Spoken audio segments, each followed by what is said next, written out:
Olá, olá, boa noite, sejam todos bem-vindos nessa maravilhosa segunda-feira, 28 de abril, 10h30 da noite, e nós temos a grande honra de receber o professor Cláudio Maximiliano Branchieri. Ele que é economista, professor universitário e deputado estadual pelo Podemos, no nosso querido Rio Grande do Sul. Ele é professor formado em Ciências Econômicas pela UCS e mestre pela UFRGS, que é a Universidade Federal do Rio Grande do Sul. Com mais de 18 anos de atuação na área acadêmica e empresarial, ele é um defensor da liberdade econômica, da responsabilidade fiscal e dos valores conservadores. Boa noite, professor. Boa noite, Camila. Boa noite a todo mundo aí. Vamos lá, bora fazer um programa interessante aí, cheio de notícias e opiniões polêmicas, né? Porque eu não fujo do... Sempre. Quanto mais polêmico, quanto mais livre, senhor, sinta-se em casa, como se o senhor estivesse no seu canal, na qual o senhor também tem canal, tem redes sociais, e o @ está aqui, pessoal, embaixo do nome do professor. Professor, quando políticas econômicas populistas tentam controlar artificialmente os preços, quais são as consequências para a economia e para o consumidor? Bom, tentar controlar preço na economia é mais ou menos que nem tu tentar controlar ou mudar a lei da gravidade. Isso não existe, é inviável, é impossível. Tá? O sistema de preços, ele não é ele é uma lei, é uma lei, né? E que não pode ser revogada, assim como a lei da gravidade não pode ser revogada. Tá? Então, quando o sistema, o governo ou algum iluminado que acha que tem poder sobre as decisões de bilhões ou milhões e bilhões de pessoas de consumo e preço, eles acham que podem interferir nesse processo de decisão, geralmente o desastre ele é completo, né? Congelamento de preço, que geralmente é uma medida populista, né?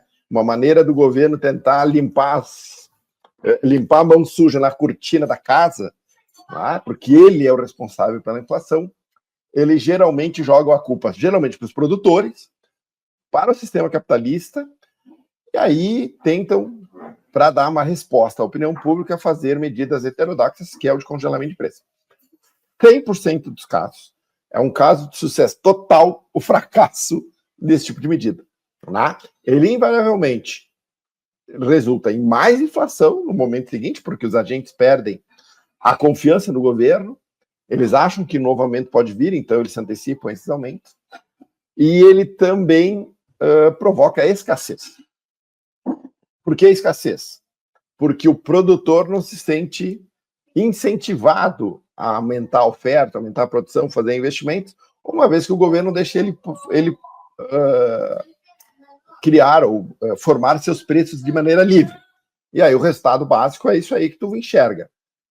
Escassez e inflação, que é o que aconteceu na Argentina, acontece na Venezuela, todos os países governados pela esquerda, diga-se de passagem, que é quem geralmente acha que esse tipo de ação e de medida funciona. Então, fracasso completo, é uma certeza matemática, tem absolutamente nenhuma chance de dar certo, independente, veja bem, independente do mercado.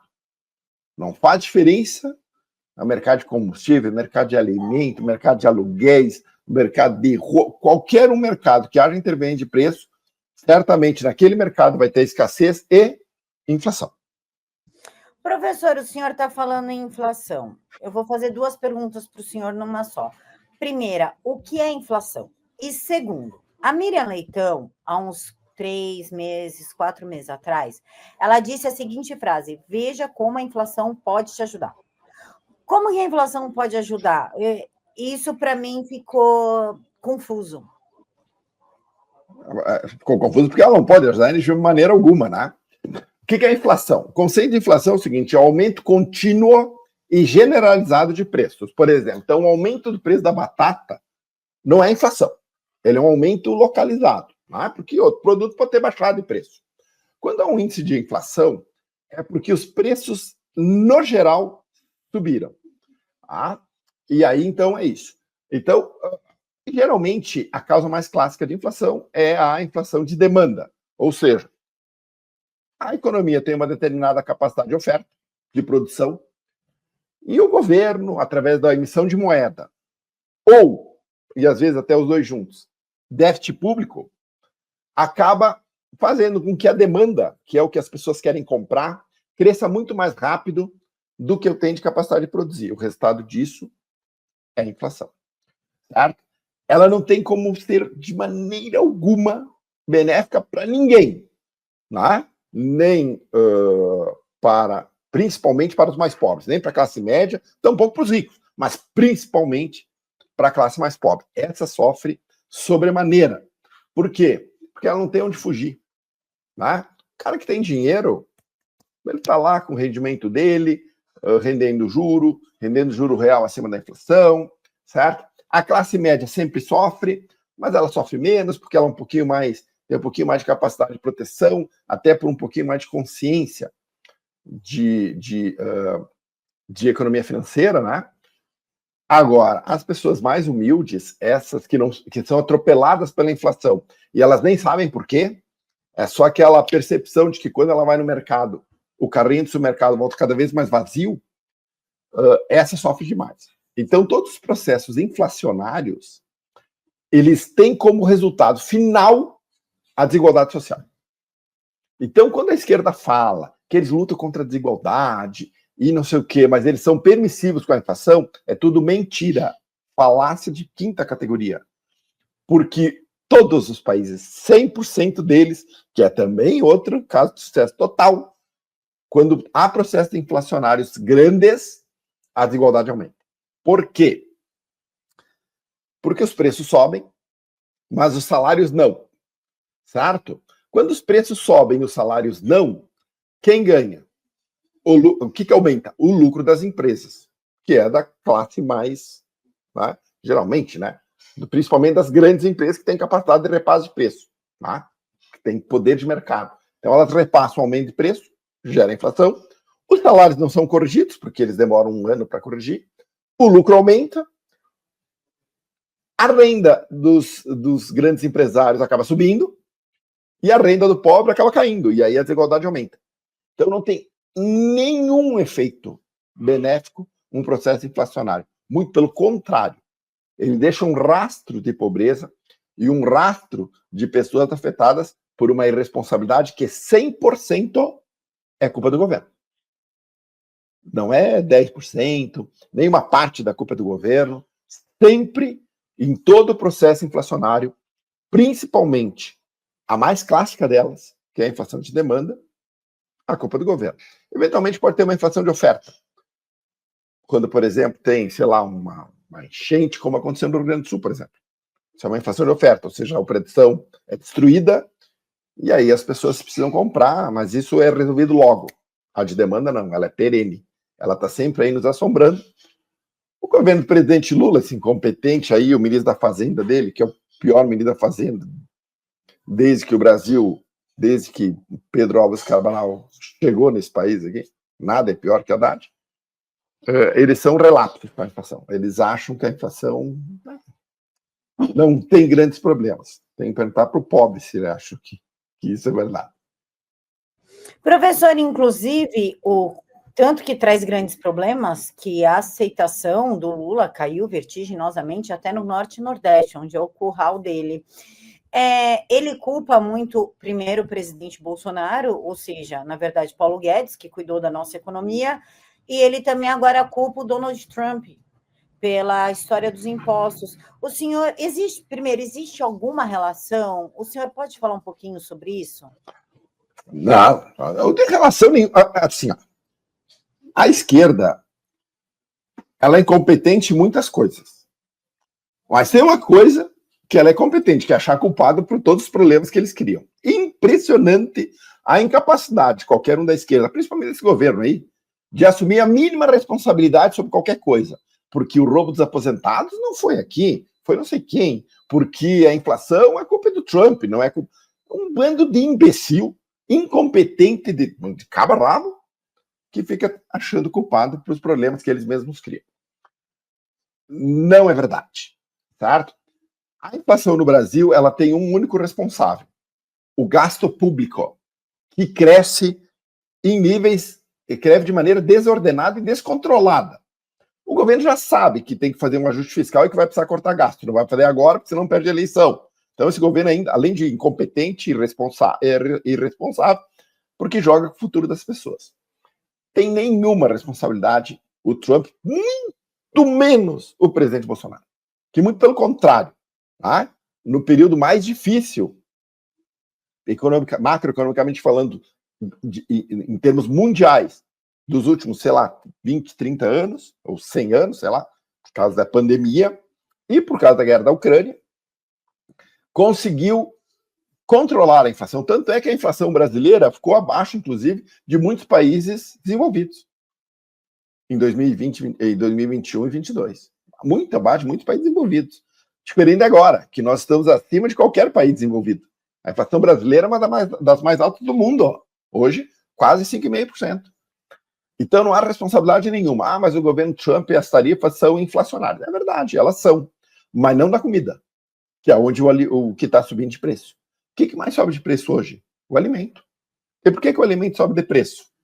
O alimento sobe de preço porque o governo está gastando, o governo não está incentivando a agricultura, tá? É um governo irresponsável, um governo burocrático, é um governo que põe empecilhos à produção, é um governo inflacionário. Então não tem nada a ver isso, não é verdade. O governo Bolsonaro, muito pelo contrário, deixou um legado de desinflação para o Brasil, tá? Porque em 2022, quando estourou a guerra na Ucrânia, todos os preços de todas as commodities subiram, porque era a primeira guerra entre países europeus desde a Segunda Guerra. E aí, o que fez o presidente Bolsonaro? Ele tomou as ações que podia fazer, baixou imposto de importação, baixou imposto interno, conseguiu, né? Conseguiu fazer tudo isso, porque ele tinha gasto sob controle, né? E aí, em 2023, passado o impacto inicial da guerra da Ucrânia, o preço, nós chamamos de preços voláteis, né? Que são os preços que de cotação internacional, que o governo não tem muito o que fazer. Os preços voláteis derreteram. A comida baixou no mundo inteiro. O petróleo baixou. E aí o presidente Lula, de certa forma, se beneficiou com essa desinflação, em 23, dos preços dos alimentos, principalmente em termos mundiais, né? E aí, mas mesmo assim a inflação foi alta. E aí, em 2024, ela estourou a meta. Em 2025, ela vai estourar a meta. Nós, em maio, vamos bater 3% de inflação no ano. Esta é a meta de inflação para 12 meses, vamos bater em 5. Alguém tem que avisar o Haddad que a meta de inflação é para ficar abaixo, não para atropelar, que é o que ele vai fazer. Ou seja, a inflação no Brasil é problema. E é problema causado por este governo incompetente. Incompetente em todos os quadrantes da economia, mas a inflação certamente é o caso. Eu acho que é importante falar uma coisa que tu trouxe na pergunta que é relevante. A popularidade do Lula está baixa, porque o que está empurrando a inflação para cima é a inflação dos alimentos, certo? Lula nunca deixou de demonstrar o desprezo que ele tem pelo agro. Aliás, o Lula tem desprezo por qualquer um que trabalhe, tá? O Lula tem desprezo pela classe trabalhadora. O Lula só quer saber de aumentar imposto, classe média ele acha que tem que pagar mais imposto, o agro ele acha que é fascista, então, e sempre desprezou os trabalhadores do Brasil. A causa dos alimentos é hiperassistencialismo, certo? Isso é um fato. A política de valorização do salário mínimo muito acima daquilo que a capacidade e que a indústria consegue pagar, tá? O déficit da Previdência, que no governo dele explodiu, tudo isso tudo isso, de certa forma, é responsável pela inflação dos alimentos. Então, a culpa é única e possivelmente 100% da culpa de tudo que aconteceu, de tudo de ruim que tem na economia brasileira hoje, é de Luiz Inácio Lula da Silva, o flagelo do Brasil. E esse flagelo do Brasil também trouxe de volta à corrupção endêmica. Professor, como essa corrupção, inclusive os 6 bilhões do INSS, afeta a população e esse aumento de preço que nós estamos vendo? Bom, vamos lá. A corrupção com Lula é em escala industrial. Eles não roubam centavos. O negócio dele é de bilhão para cima. Certo? Então, com o PT, os corruptos se sentem à vontade para exercer sua atividade sem serem incomodados. Este é o problema da corrupção no Brasil. Qual corrupto hoje tem medo de ser preso? Só o corrupto ladrão de galinha. Porque os grandes corruptos se sentem absolutamente tranquilos para conseguir cometer seus crimes, sabendo que tem ali um governo federal parceiro, no sentido de que eles não enxergam a corrupção contra o problema, e um judiciário que liberou todos os corruptos da Lava Jato, passando que tipo de mensagem para a população? De que a corrupção não é um problema no Brasil. O problema no Brasil é a Débora Rodrigues escrever perdeu uma neve de batom, mas tá, isso é problema. Merece 15 anos de cadeia. Agora, o Sérgio Cabral não tem problema nenhum. Então, a corrupção com o PT, ela sempre atinge patamares extraordinários. Não é que a corrupção com o Bolsonaro não existe, porque tu não consegue controlar. É óbvio que o ser humano é corrompível, né? Então, eles estão entranhados no setor público, então é natural que haja corrupção. Mas quando tu tem um governo que combate a corrupção, ela acontece em pequenos volumes. Porque logo que começa, eles vão lá, pegam e assim por diante. Então é natural. Com o PT, não. Os corruptos se sentem à vontade para ir para bilhão para cima. Então, a corrupção hoje, ela não é o principal problema do Brasil. O principal problema, a principal preocupação das pessoas é a segurança pública, segundo o IBGE.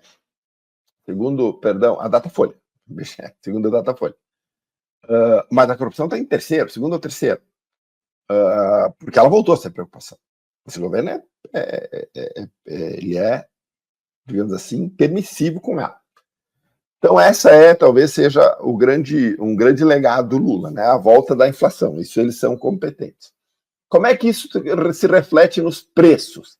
Né? Não tem como tu mensurar alguma coisa, né? Tu tem de impacto no preço, mas geralmente é o impacto no preço de produtos e serviços que você vende ao setor público, que tem lá dentro, né? O coeficiente dos 10%, sei lá, entendeu? O coeficiente da corrupção ali dentro. Porque tu tem que corromper para vencer, tu tem que corromper para receber, tu tem que corromper para poder ser aprovado, tu tem que corromper para poder andar o processo. Quanto mais Estado, Camila, mais corrupção. O pai da corrupção é o Estado gigante. Todo partido que defende Estado gigante, por tabela, culposo ou doloso, também defende a corrupção. Porque quando você coloca, você vai criando barreiras para vender facilidades. E essa é o princípio do Estado gigante. Por isso que a gente defende pouco Estado. Né? Onde o Estado é mínimo, a corrupção é mínima. Onde o Estado é máximo, a corrupção é máxima. Tá? Então, é isso. Ele não contamina o processo inflacionário, contamina apenas o espírito anímico das pessoas, porque eu sempre acho que essa cultura da corrupção ela acaba se alastrando na sociedade, né? Porque é uma questão da liderança pelo exemplo. Se o exemplo é corrupto, como é que serão os seguidores, né? Esse é o grande mal da corrupção nas altos escalões da República. O senhor falou que quanto mais o Estado se mete, pior fica para o cidadão. E agora nós temos os aumentos ali com uma política que o Lula colocou, com um aumento de gastos públicos definidos por ele mesmo, pelo Haddad. Como isso pode afetar tanto a inflação como a estabilidade econômica do país? Porque toda hora quebra o teto de gasto. Agora não existe mais teto de gastos colocado pelo Temer. Agora tem o tal do arcabouço fiscal, que eu gostaria também que o senhor falasse um pouquinho. Como é que fica tudo isso? Então vamos lá. Você tem que pensar a economia como um tripé: monetária, fiscal e setor externo. O setor externo no Brasil até está razoável, tranquilo, não tem lá grandes problemas. O que pese está começando a se deteriorar também, mas ainda estamos tranquilos. O principal tripé, o mais frágil deles é o fiscal, porque ele está sempre suscetível a ter um presidente de plantão que resolve gastar como se não houvesse amanhã, deixando a conta para as gerações futuras. Então, o principal problema do descontrole de gasto público e do descalabro fiscal do governo é que a dívida pública vai explodir. Isso é um fato, é uma certeza matemática. O governo está tentando fazer cambalachos para tentar segurar a dívida pública, mas, de novo, né, é manipulação de dados e manipulação de números. Eles não estão fazendo isso. A dívida pública não está diminuindo, ela está aumentando. Ao mesmo tempo que os pagamentos de juros explodem. Então, este ano, por exemplo, pela primeira vez na história, nós vamos pagar $1 trilhão de reais em juros. Sabe o que é isso? 1 trilhão. Que nós não vamos pagar. Tá? Porque nós vamos rolar. Nós vamos pagar 1 centavo de juros, tá? Só para vocês entenderem isso. A esquerda mente quando diz que 1/3 ou 40% do orçamento público é tomado pela dívida. Isso é uma mentira deslavada. Certo? Nós não pagamos 1 centavo de juros e não pagamos 1 centavo de dívida. Nós só rolamos os juros e a dívida. É só isso que esse governo sabe fazer. Para que tu pudesse pagar dívida, você teria que ter superávit fiscal. Superávit primário, antes do pagamento dos juros. Nós não temos, nós temos déficit. Tivemos ano passado, vamos ter esse ano, vamos ter em 2016. Então não vamos pagar 1 centavo de juros. É mentira da esquerda dizendo que nós pagamos 40% do orçamento com juros e multa, com juros e dívida. É mentira deslavada. Então esse é o principal problema. A inflação explode, o pagamento de juros explode, a carga tributária aumenta, porque ela aumentou 2 pontos percentuais no ano passado, não dá para esquecer isso, e os juros sobem, certo? Então quem paga a conta no frigir dos ovos? O pobre. Porque quando o juro sobe, quem é que precisa de crédito para comprar geladeira? Não é o cara rico, né? É o pobre. Quem é que precisa de pagar juros para trocar de carro? É a classe média. O cara que é rico vai lá, saca do investimento dele e compra o carro à vista. Quem é que se beneficia do juro alto? O rentista, que consegue deixar o dinheiro rendendo 8% acima da inflação sem risco algum. Não precisa nem botar o dinheiro na produção. Certo? Quem paga o juro? O pobre, que precisa do juro. Vocês entendem? Então a política da esquerda é a política que massacra o pobre. Destrói a capacidade do pobre de crescer na vida, porque aumenta juros e dívida. Ok? Como é que o governo faz para tentar compensar isso para o pobre? Dá crédito para ele. É isso que o governo faz. Crédito a que taxa? A taxas altas, comprometendo a renda futura das famílias. Ou seja, é um processo, Camila, completo de destruição, começando pelo fiscal. Então, só para a gente ter uma cadeia de eventos aqui. O governo gasta demais sem déficit público.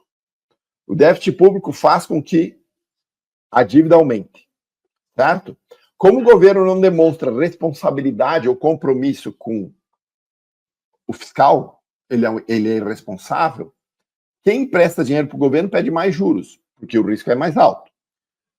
Quando os juros para o governo aumenta o juro para todo mundo. Como resultado, quem tem dinheiro recebe mais dinheiro, porque ele tem dinheiro aplicado, ganha mais juros. Quem precisa de financiamento para trocar geladeira, fogão, ou com trocar de carro, ou até de casa, paga os juros mais altos, por conta da responsabilidade do governo. E é isso. Aí o governo tenta endividar as famílias e dá bolsa e dá assistencialismo barato, para tentar compensar o pobre. O que piora ainda mais o fiscal, o que aumenta ainda mais o juro. E aí nós entramos num círculo vicioso, que o resultado sempre é uma tragédia econômica, é uma recessão. Professor, o senhor falou do Bolsa Família.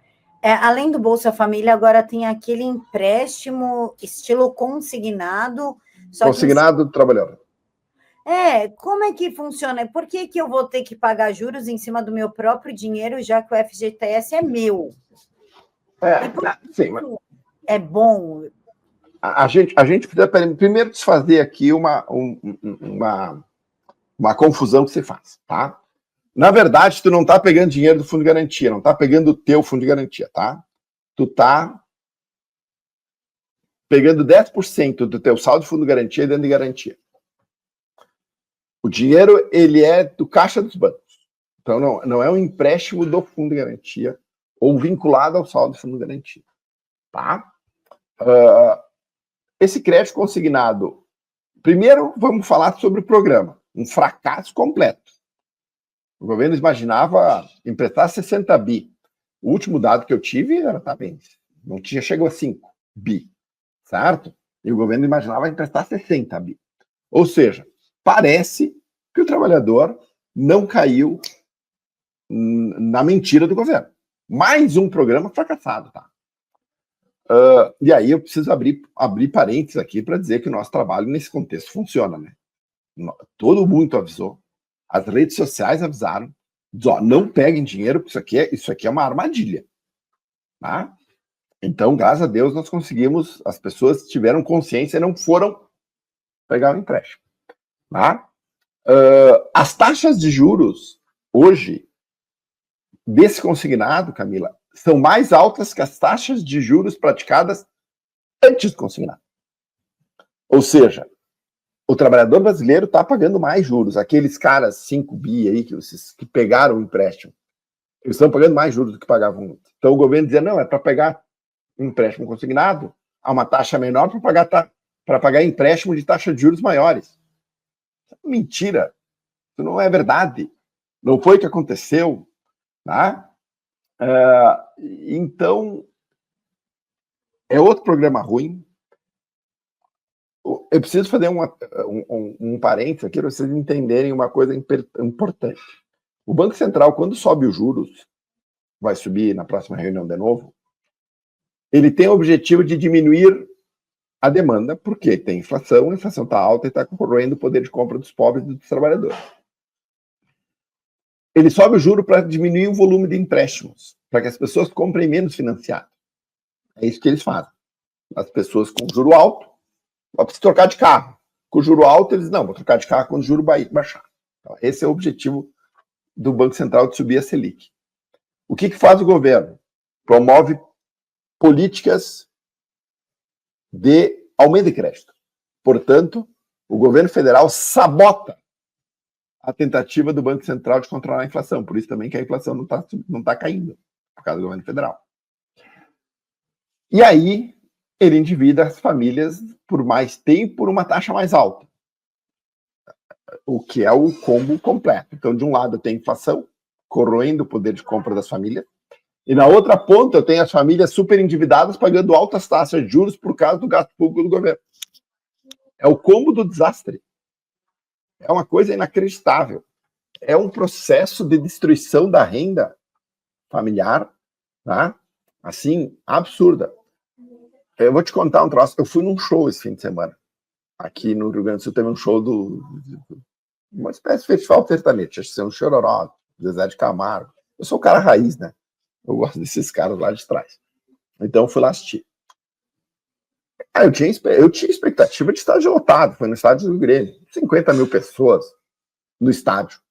Assisti um show desses que vale, nem era tão fora assim o preço, a ponto de inviabilizar que alguém não fosse. Até que meu sogro é metalúrgico, foi junto. Então não é isso. O problema é que Tinha metade. Não tinha 25 mil pessoas lá. Sabe por quê? Porque as pessoas não estão conseguindo estão conseguindo mal comer. Esse governo do Lula. Tá? E aí não adianta tu endividar as famílias e não sei o que é o que o governo está tentando fazer. Tá? Esse governo é um desastre completo. Tá? E, deputado, o senhor falou que esse governo é um desastre completo, deu toda uma explicação para a gente. De fato, esse governo ele coloca o Brasil no retrocesso. Ele é um completo retrocesso de tudo. Mas também isso daí não é responsabilidade do Congresso, que está deixando tudo isso acontecer por conta das emendas PIX, que agora tem o direito ao sigilo? Então vamos lá. Vamos falar primeiro do Congresso. O Congresso é o mesmo Congresso de sempre. Ok? Mas é um Congresso mais conservador. Sim. Mas nós somos 20%. De 513 parlamentares, apenas menos de 20%, 95% seriam do PL. Então vamos lá. De direita mesmo, de verdade, não sei se chega a 100. Ou seja, o Congresso não mudou. Ele continua sendo, na sua ampla maioria, 60%, 50%, 60% do Congresso, um Congresso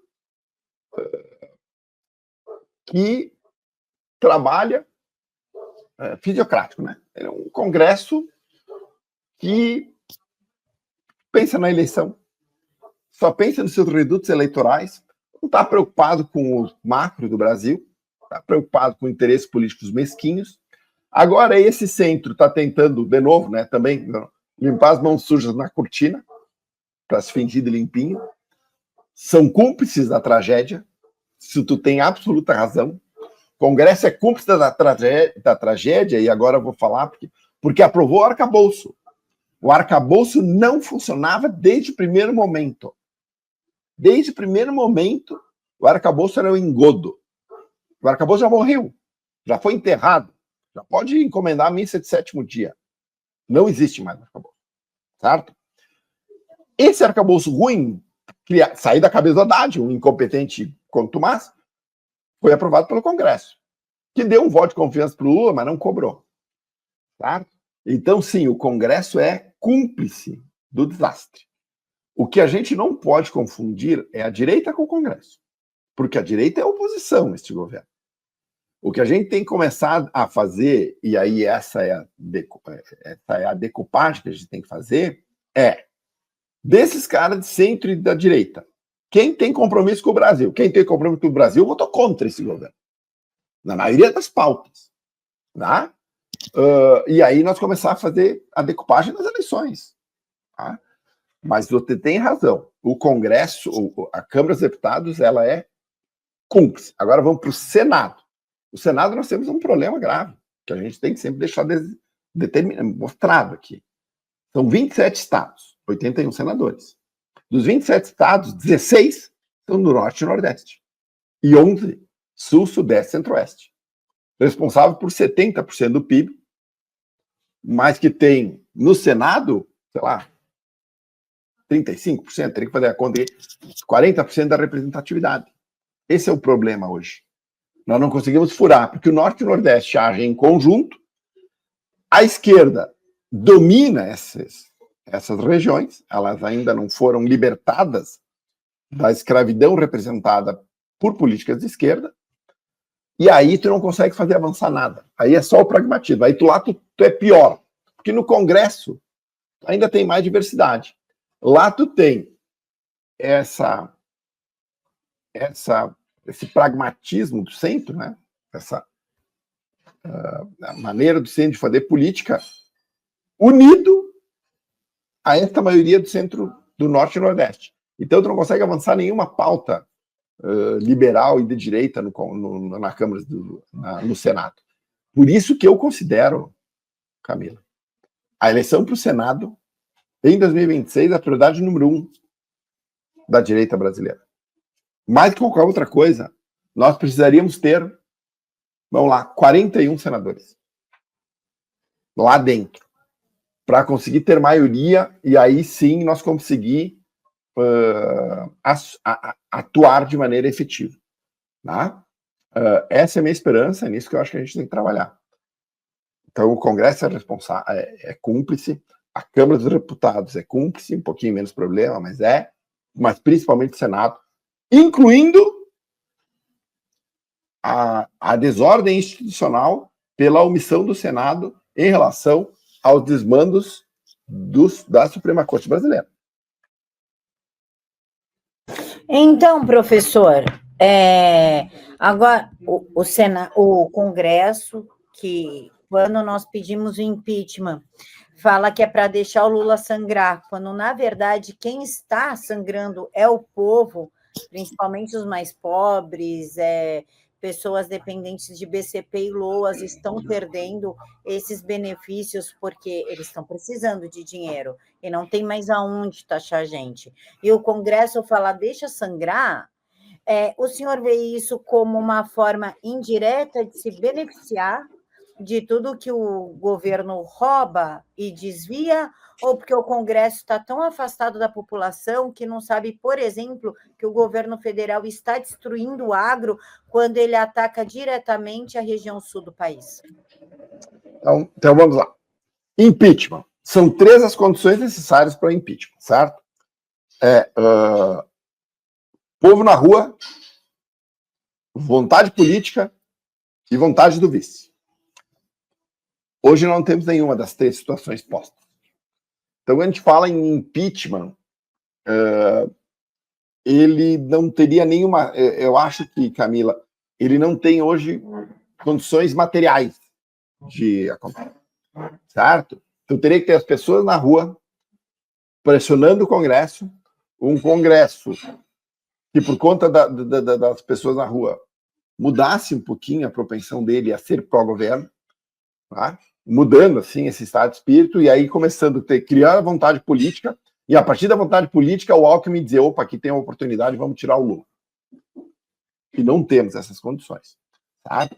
Então, quando alguém do Congresso diz, deixa sangrar, também eu acho que há ali um certo pragmatismo para que as pessoas foquem naquilo que nós temos que fazer, que é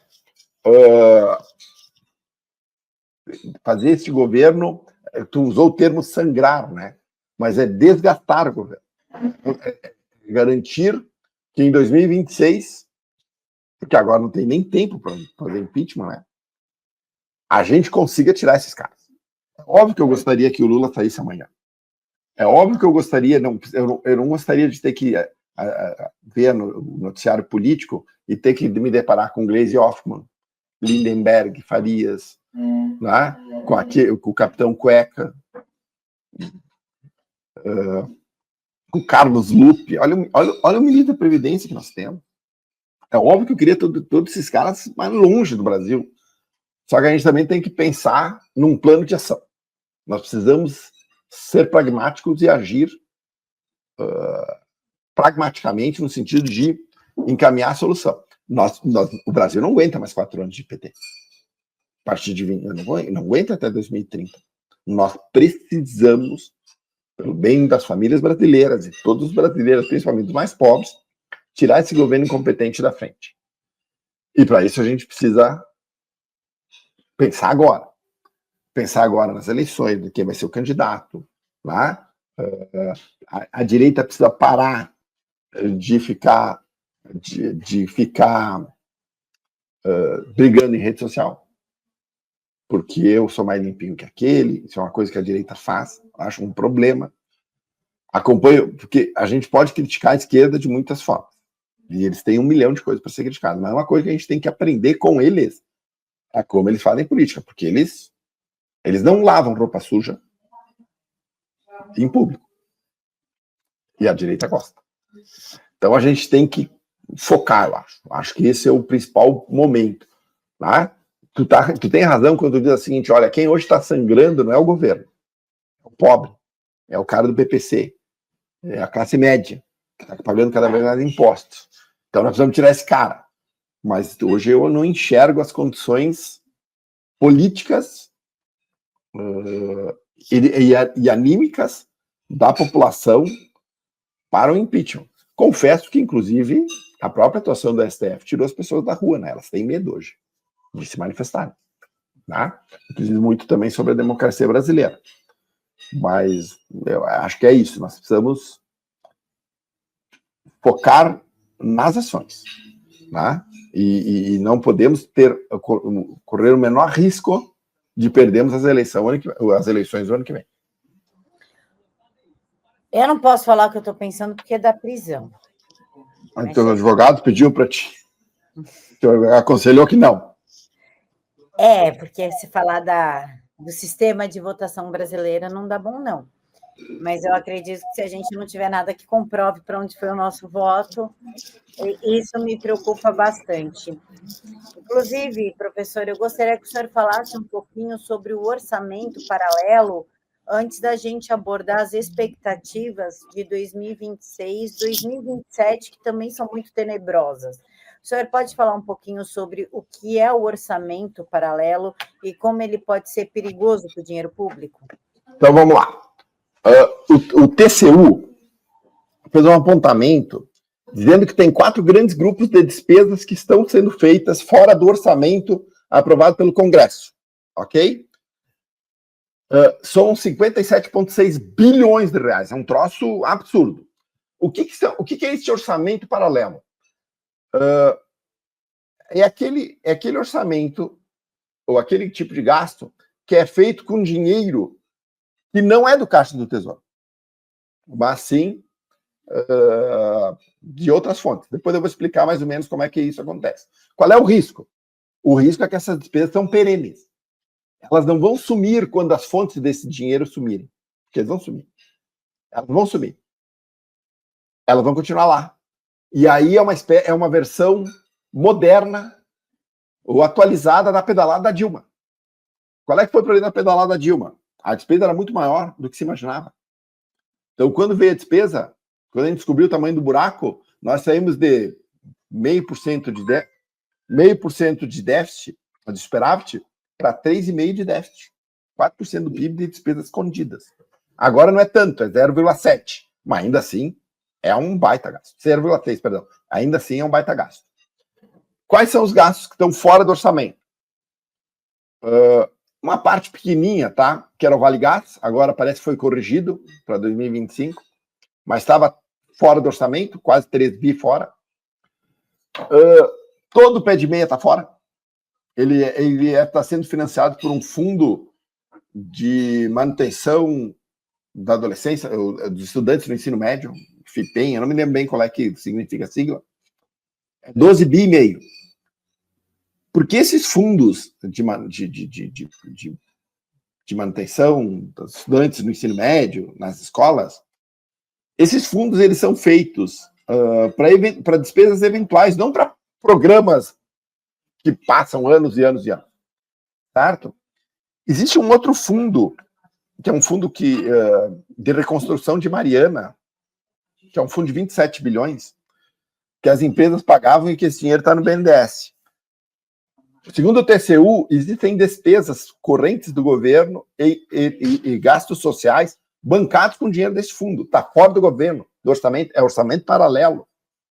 E o Minha Casa Minha Vida, que agora vai ser estendido para famílias que ganham até 12 mil reais, precisa de 15 bilhões de reais de aporte, que também deveria vir do Caixa do Tesouro. Está vindo aonde? De recurso da Caixa, está vindo de recurso do pré-sal na Caixa Econômica Federal. Não, perdão, no BNDES, que também não é dinheiro do Tesouro, certo? E esse, então, é o orçamento paralelo. 60 bi, fora da aprovação do governo, do povo, que é do Congresso, e que quando vier para dentro do orçamento vai revelar que a despesa está aumentando muito mais do que está aumentando, certo? Então, esse é o principal risco. Num país sério, e agora sim, vamos para o impeachment que tu falou. Num país sério, Camilo, isso aí é quebra de responsabilidade, é lei de responsabilidade fiscal na veia. Isso aí é impeachment. Tenha dúvida alguma. Se tu quer saber uma razão para o impeachment do Lula, essa é a maior de todas. Mas assim, ó, tá escrito na lei. Tu acha que vai acontecer alguma coisa? Nada. Não vai acontecer nada. O que a gente tem que fazer? Mostrar, falar e tirar esses caras do poder. É a última chance do PT de eleger um presidente. O PT morre com Lula. O PT não tem ninguém.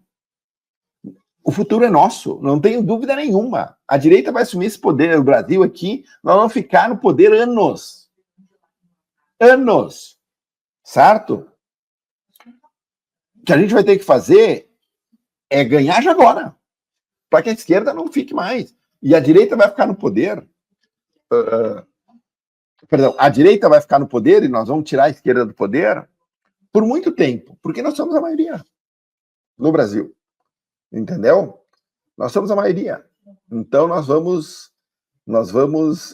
precisamos fazer isso. Então, o orçamento paralelo a isso, em condições normais, temperatura e pressão, motivo de impeachment amanhã, mais um impeachment que todos os congressistas deveriam apoiar, não vai acontecer nada.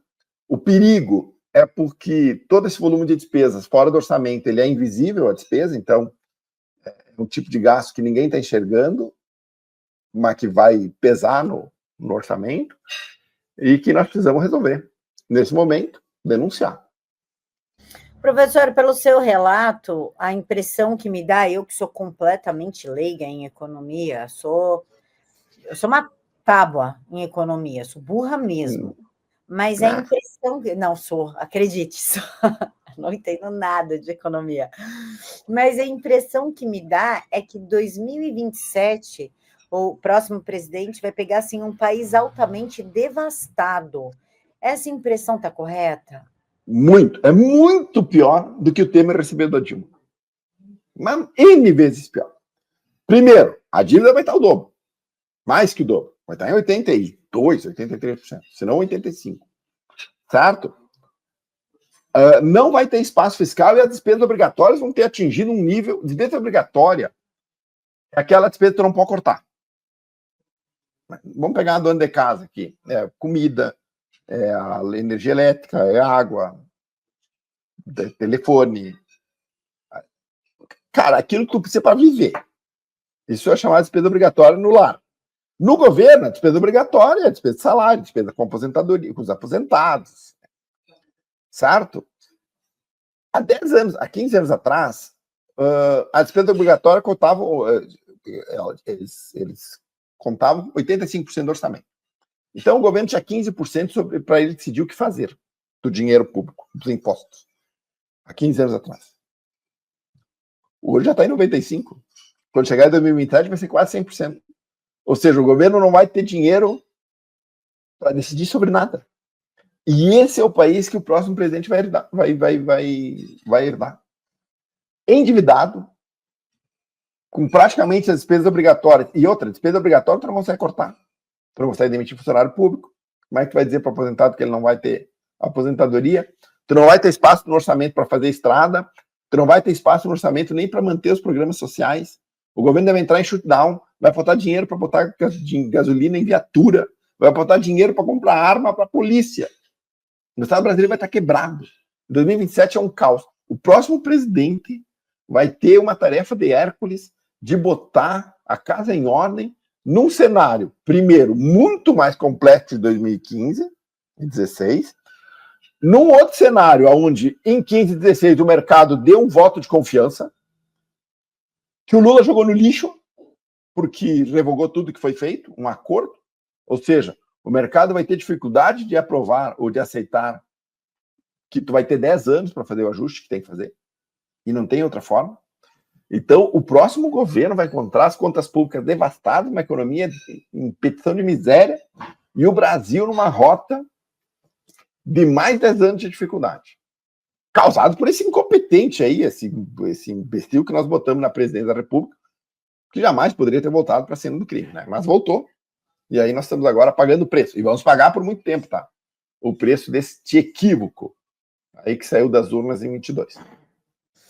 Professor, o senhor falou das despesas obrigatórias e citou a aposentadoria. Eu não lembro onde eu li que parece que não vai mais ter dinheiro para pagar os aposentados em 2026.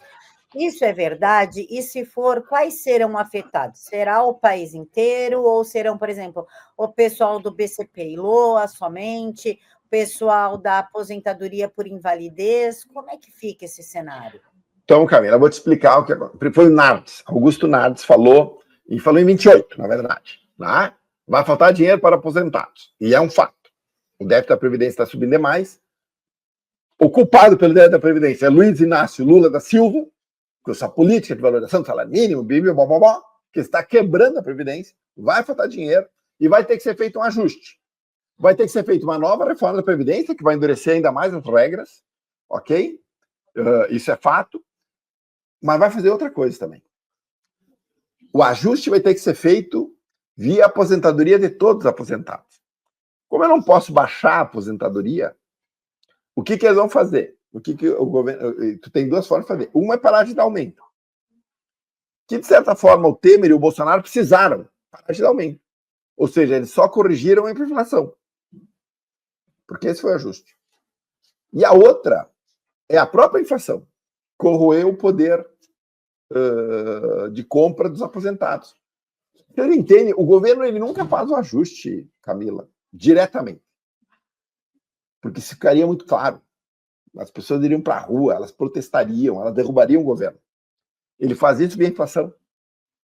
Não corrijo, deixo, que nem fizeram com a tabela do imposto de renda.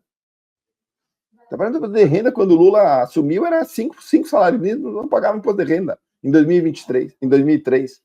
Quando a Dilma saiu, era 2%. O que eles fizeram? Não corrige, deixa a inflação fazer o trabalho, não corrige a tabela, e eu vou aumentando a carga tributária sem ninguém ver. É que nem aquele troço do cozinhando do sapo, sabe? Cozinhando sapo. Então eles vão fazer a mesma coisa que os aposentados.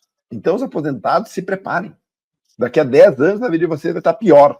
Mas ela não vai estar pior por causa do próximo presidente, vai estar pior por causa deste presidente aqui. Este incompetente, que está quebrando, vai quebrar a Previdência, né?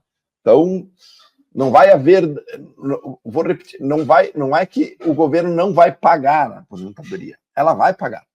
Eles vão emitir moeda para pagar, se eles não tiverem condições de pedir emprestado. Certo? O problema é que isso vai gerar inflação. Então, uma parte do teu ganho de aposentadoria vai ser corroído por esse processo inflacionário. Então, é isso que vai acontecer. Professor, na verdade, eu ia fazer uma outra pergunta, mas já que o senhor falou da impressão monetária, isso eu lembro que eu aprendi, hein? Imprimir dinheiro aumenta a inflação e prejudica a população. E pedir dinheiro emprestado aumenta a nossa dívida externa, também sujando a nossa imagem como um país próspero e prejudicando o investimento externo aqui. É assim mesmo que funciona? Bom, vamos lá. Primeiro, a inflação, imprimir moeda gera inflação. Qual é o mecanismo? Tu imprime moeda, essa moeda para no bolso das pessoas, as pessoas usam o dinheiro para comprar. Como eu não tenho capacidade de ofertar, né? A demanda cresce demais, gera inflação e isso corrói o poder de compra. Então, assim, a causa básica da inflação é moeda demais. Ponto. Tá? Se você não quiser imprimir moeda e você quiser gerar déficit público e não quiser imprimir moeda, que é o que 99,9% dos países fazem, para rolar sua dívida, para pagar as contas, você precisa se endividar. Você se endivida de maneira... Você pode pedir... E endividamento, Camila, você pode pedir para os agentes internos, para os brasileiros, e os brasileiros, com a sua poupança, financiam o governo, que é o que acontece hoje, o que gera dívida interna, ou você pode pedir emprestado para o exterior. E aí você pede poupança emprestada de estrangeiros, e aí você gera dívida externa. A dinâmica hoje, Camila, é dívida interna, tá? Então, quem está financiando o déficit público hoje, invariavelmente, são, na sua grande maioria, brasileiros com a sua própria poupança, tá? O Brasil já tem um cenário bem mais grave de dívida externa, tá? Hoje está razoavelmente tranquilo. Isso não significa que nós não tenhamos dívida externa, certo?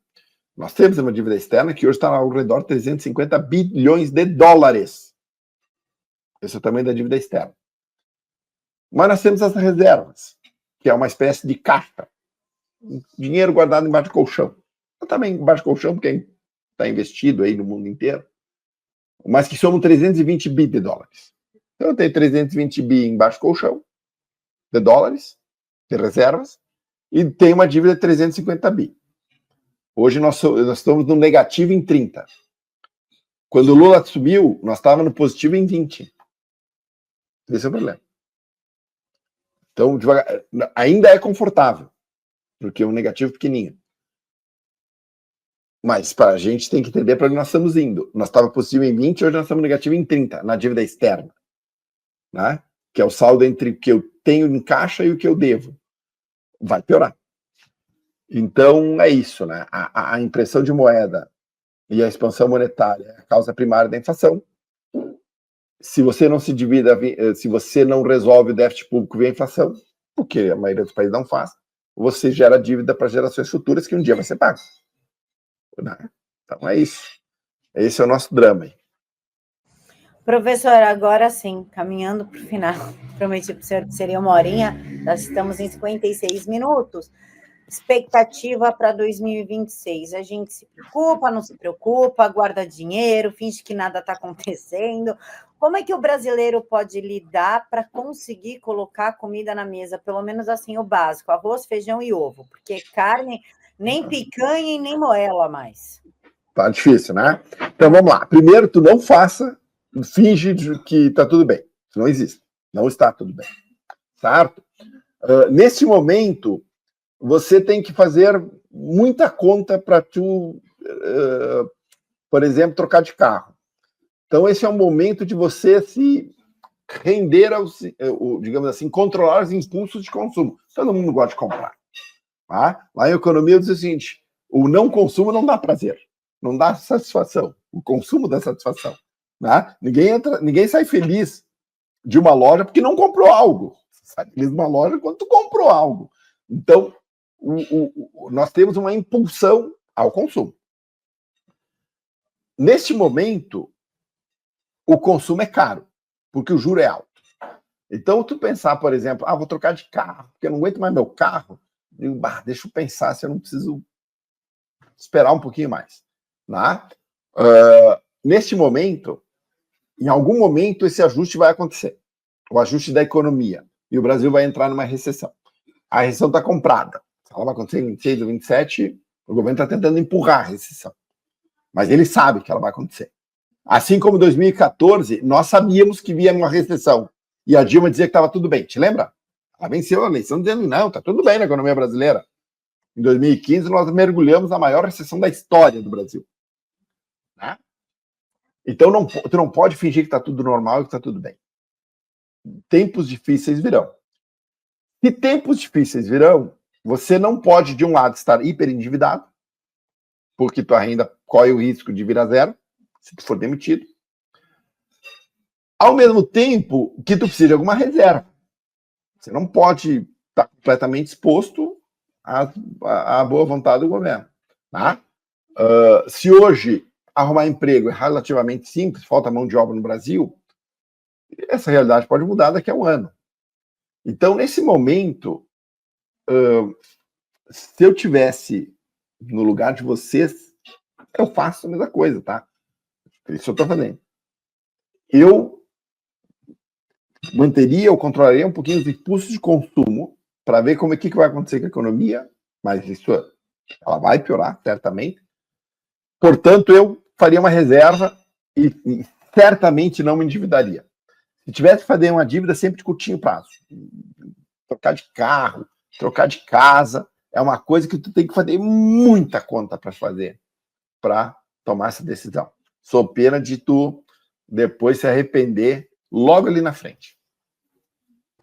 Professor, redes sociais, hora de convidar o pessoal para seguir o senhor no canal, Instagram, X, onde o senhor é mais atuante, onde o senhor ensina mais, curso, se o senhor tiver, essa é a hora. Oi, Camila. Bom, eu sou omnichannel, né? Estou em todos os canais. Tá? Eu tenho um canal no YouTube. Se você quer aprender sobre economia, eu tenho lá, no tempo que eu era professor ainda, lá desde 2019, eu tenho umas 80, 90 aulas gravadinhas lá numa playlist, se você quiser assistir lá, básico de economia, só ir lá, é legal. É onde eu ponho meus discursos mais completos, né? As coisas mais profundas, é no canal do YouTube. Hoje a minha maior rede social é o Instagram, tenho 280 mil seguidores quase. E eu tô no Instagram, tô no TikTok, tô no Twitter e tô no Facebook. Todos eles com alguma variação. Você vai lá, por exemplo, no Instagram, é prof.Claudio Branchieri. Tá? Esse é o Instagram.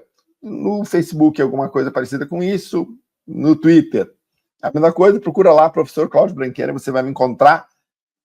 E o canal do YouTube é Claudio Branchieri, certo? A gente tem o hábito, né, de tentar, ao mesmo tempo que faz um discurso de combate político, fazer esse combate político com conteúdo, tentando mostrar à população o que está acontecendo para que ela entenda. E ela também se some à nossa luta contra esse governo incompetente que nós colocamos aí. Nós não, porque eu não votei nessa porcaria aí. Mas que nós vamos ter que trabalhar para tirar o ano que vem, né? Sob pena do nosso futuro, dos nossos filhos aí ficar comprometido. Tá, Camila? Perfeito. Quero agradecer para ti e para a tua audiência aí o convite aí da participação e dizer que foi muito legal. Bem show mesmo. A gente agradece. Foi uma verdadeira aula no 0800, né? Foi uma aula sensacional, professor. Só para lembrar ao nosso público que está nos acompanhando, é que é histórico. A esquerda entra, suja tudo, a direita entra, limpe e conserta, né, professor? E paga o preço por isso. Era assim, não vai ser mais. Porque agora com as redes sociais nós vamos mostrar isso de maneira bem clara. Professor, eu quero agradecer ao senhor mais uma vez e já deixar aqui em aberto o convite para o senhor voltar. É só chamar. Tá bom? Será um prazer. Tá, Camila? Obrigado, um abraço. O prazer será sempre nosso. E desejo aqui uma boa noite para a nossa audiência que está nos acompanhando e encontro vocês amanhã neste mesmo horário. Fiquem todos com Deus. Um abraço.